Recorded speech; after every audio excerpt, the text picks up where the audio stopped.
Greetings, comrades, and welcome to the Eastern Border.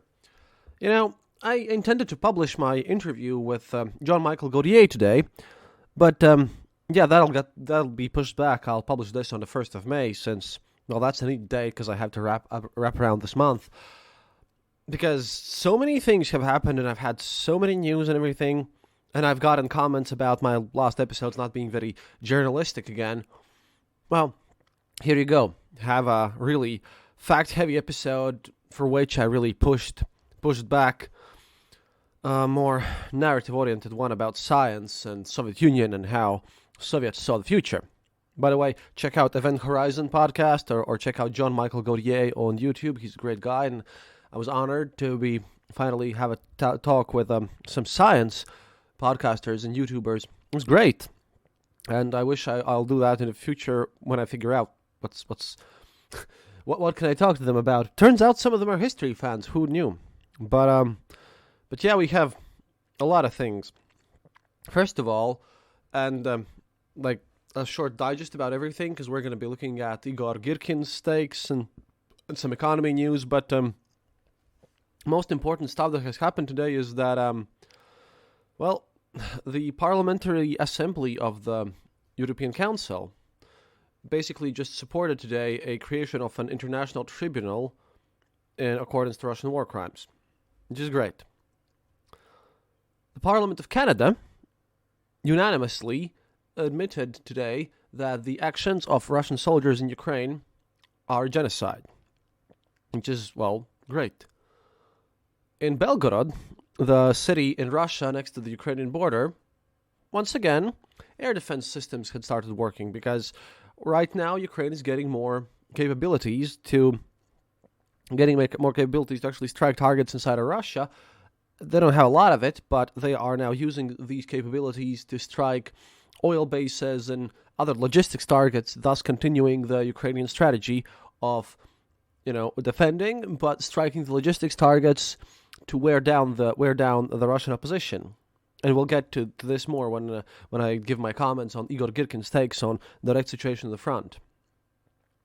Finland have decided to not to pay in rubles for Russian gas, which I applaud to.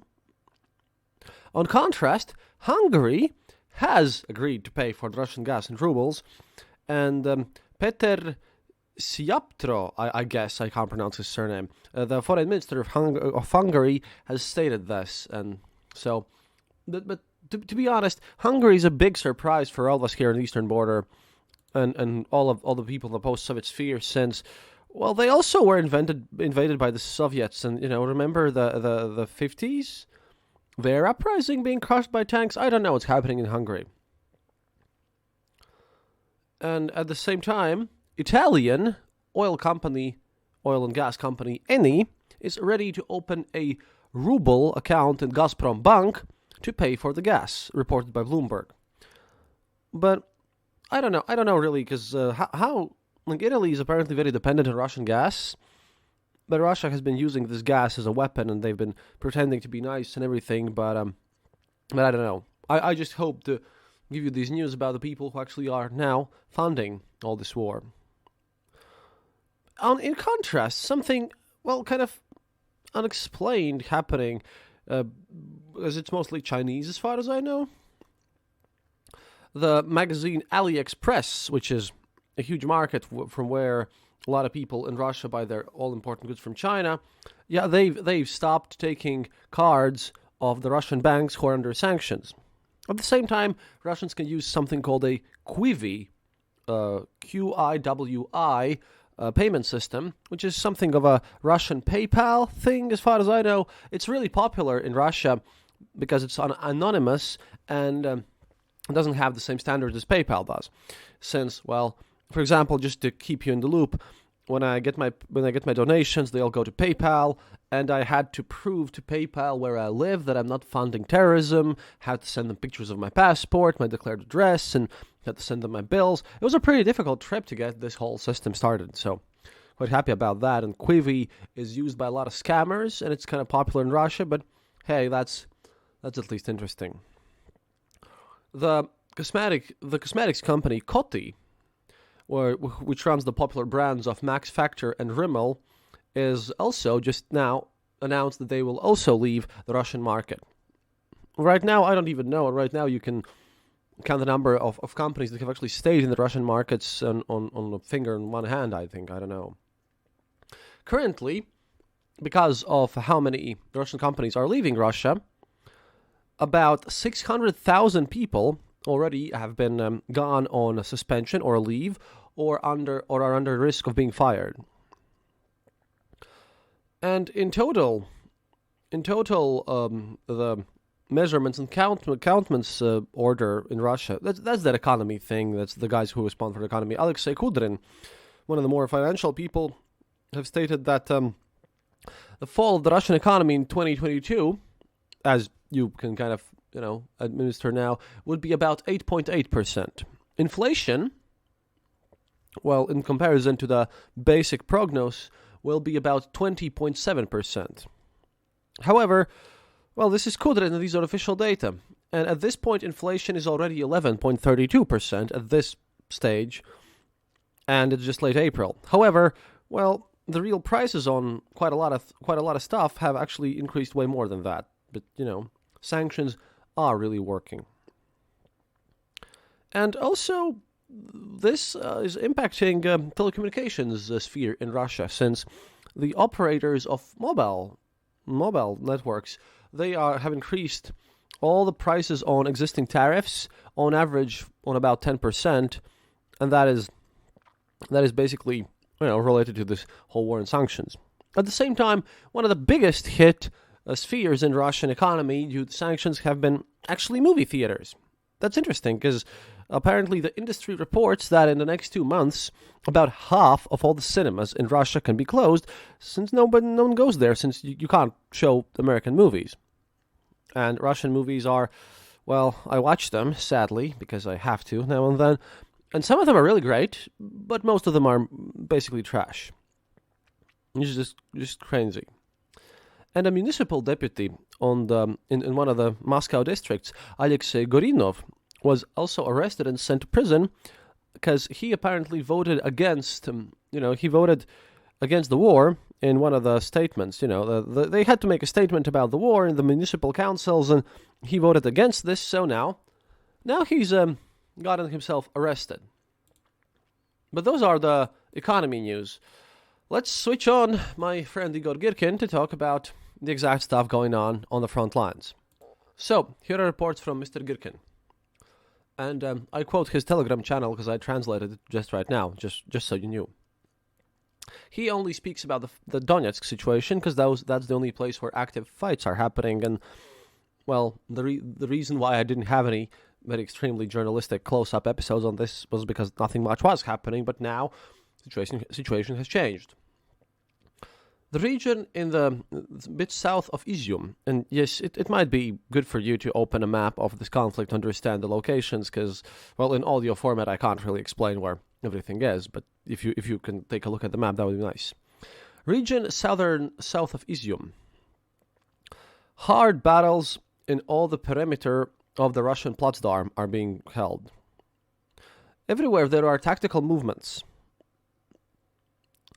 But basically about the data that's coming in to Strelkov, to Girkin, the hardest battles are happening on the right flank, in the region of the village Velikaya Kamyshevacha, and possibly maybe just inside this village.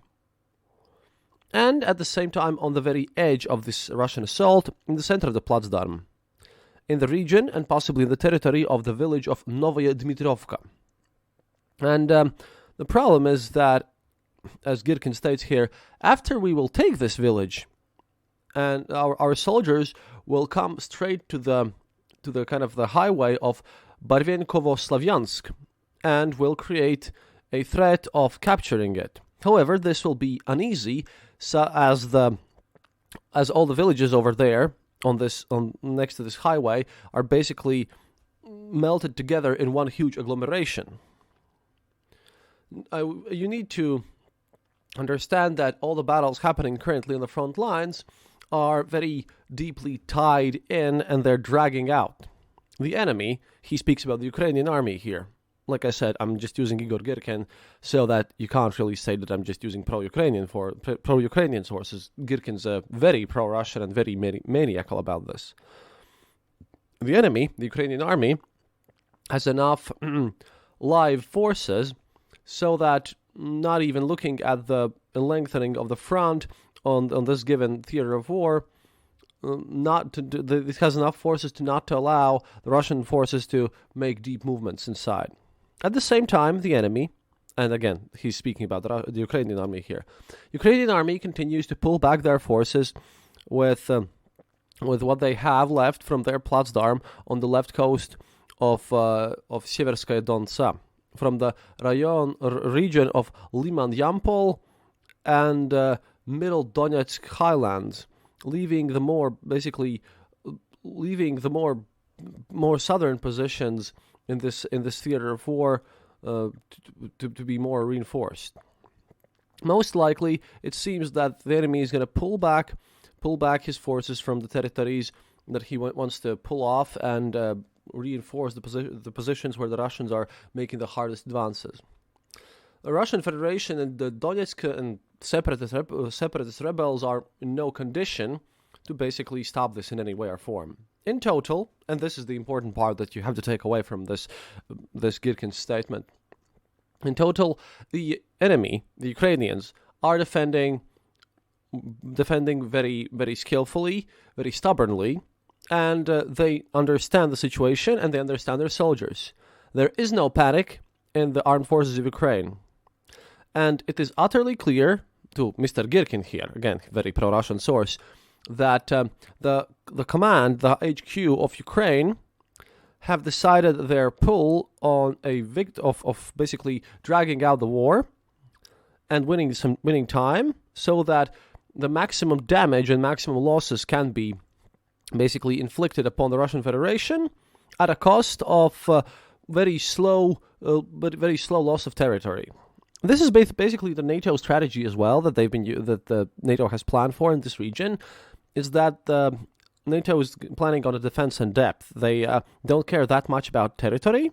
They can lose some, but they want to drag out the fighting and cause maximum damage in manpower and loss of equipment to the Russian forces. And Ukrainians know this, and apparently, well, Igor Girkin knows this, but as Putin is not very informed about the situation, he might not know this, which, again, changes the situation quite a bit, since, Mr. Girkin has been yelling about the fact that Russia needs mobilization, that the forces they have are not enough, and that Igor Girkin's greatest fear right now is that if Russians start to dig in, then Ukrainians can regroup themselves, get more vehicles and weapons and everything from the west, and counterattack themselves. Furthermore, Igor Girkin has now stated that the greatest fear the Russian army now has is if, for example, the Polish army or the Romanian army enters the territory of Ukraine and says, "No, guys, you are free to go off and fight the Russians. We'll take care of the security here," because in such a way, neither Polish nor Romanian forces would be involved in direct firefights with Russia. However, that would free up a lot of Ukrainian forces, and he's speaking about this in a very serious matter. And this is what they're doing. Basically, Igor Girkin states that there's going to be a lot of fighting, a lot of bloodletting, and that Russian forces are not mobile enough, as they're extremely centralized, to even focus and concentrate, and there's a lot of fortified positions and routes, since Ukrainian army has been being entrenched in this region for such a long time.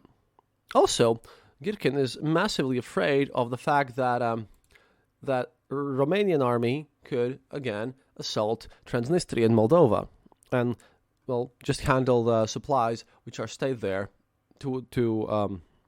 they just give the supplies to Ukrainians, which would help them a lot.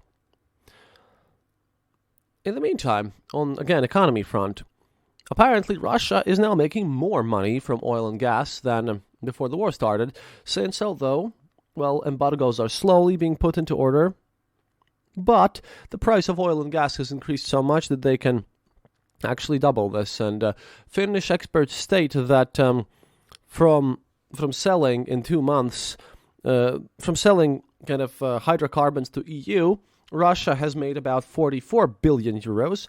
even though in the last year, at the same amount of time, well, we as in the EU only paid 12 billion euros to Russia. So hey, sanctions are working in some spheres, but the oil money, well, sadly, it keeps working in Russia's favor. But in the next few days, which is why I'm only publishing the interview with Jean-Michel Gaultier a bit later, we're gonna see more updates about how this whole Donetsk operation goes, because I expect a lot of rockets, I expect a lot of flags, and I expect a lot of fighting that I really need to report on. And to cap this one off, I actually, for the first time ever, I decided to do a thing that I should have done a long time ago. And I asked people on Twitter to, while I was recording this, to give me some questions that I could answer, maybe, and that would be interesting. There was like a lot of them, way too many for me to actually answer all of them in this episode. But I think I'll just gather them up and make a special one, just where I answer all the questions, and just make more question answering threads in the future. If you ask me a question on Twitter in one of these threads, it's quite likely that I actually might answer that if the question's answerable in a short amount of time. And first of all, I have two questions that are tied together. One of them is by the user named Kavika, and she asked, or was it a he? I don't know. Anyway, the user named Kavika. Based on what you know of Putin and the government under his control, how likely do you think it is that nuclear weapons become involved in the war? And this was followed up by a question from a user, Wormhole Comics. I actually want to check out his page because, hey, it looks like these guys make comics. And they asked, what exactly would you expect the global response to be immediately following Russian use of tactical nukes? What does day 1-2 following that look like? And I think that a tactical nuke is likely. Strategic nukes, not so much. I mean, global apocalypse, it's a bit too insane, and I think that Russian soldiers just might actually not pull the trigger. It's like 12 steps in the procedure for them to launch nukes, and I think somewhere something's going to melt down, and even if that happens, I don't really see a nuclear holocaust happening. Even if they decide to use strategic nuclear weapons, they'll drop maybe like 3 out of 100, and that's going to be a huge tragedy, but it's not going to be the end of the world. But the tactical nukes, yeah, I think they actually might drop a tactical nuke somewhere. If situation goes south for them, and they want to win for this 9th of May, which is another question, by the way, by Article 58, and he stated that some have said that on May 9th, Russia will celebrate a victory, others that Russia will formally declare war and general mobilization of forces. Thoughts? Well, Russia wants a victory, general mobilization on the 9th of May. I think it might happen in the background. Formal declaration of war, not so sure about that, definitely, but a mobilization is needed if Russia actually wants to win this, because right now they're in a losing position. So, if they want to... But mobilization would lead to basically a political suicide, since Russia's all pumped up and mobilization would be deeply unpopular. That's the thing. Russia is now... As much as they don't like to admit, in the end, even if they take all their goals, like even if they take Donbass, what then? Like Igor Girkin stated in his analysis that Ukraine will just regroup and counterattack anyways. And they can't take Kiev if they're going to restart those attacks or something. And even if they take Kiev, well, like they'll be stopped on the river. I mean, there is no possible way how Russia is going to force Ukraine to capitulate here. So they either have to somehow overwhelm them with immense forces which would require mobilization, would actually start using tactical nukes. And I, for one, actually think that the use of a tactical nuke is more likely than full mobilization. They'll just drop it somewhere to intimidate people. However, they won't drop anything big nearby because it's too close to Russia. And, Russian people know something or two about nuclear fallout. But a tech nuke could happen, and I think that I don't think it'll start a nuclear war. I think that this will ensure, and I'm not sure if Putin thinks that far ahead, I think a single tactical nuke will be something that causes an outrage, causes massive aid to Ukraine, and puts every other government's nukes, at a ready. If after this tactical nuke more nuclear strikes happen, then I think we're all just dead. I think that at that point, NATO might actually decide to nuke something back, and then we would get a full-scale war. Or I don't know. I'm actually hoping that CIA manages to assassinate Putin somehow. But I don't think that a response to a tactical nuke would be going back to Russia. It's just going to be 1-2 days of total disbelief, and then we can only hope that people with cooler heads prevail in the world. But yeah, quite a lot of news today, and well, we're going to continue this. But like I said, on the 1st of May, another interview is coming. Thank you for listening, comrades. До свидания, товарищи. Please support us on Patreon. I say this in every episode, and or just click the donate button on theeasternborder.lv. It's great. And please donate to the Ukrainian army and help the civilians. And if you have refugees in your town, hey, help them out too. And always remember, happiness is mandatory.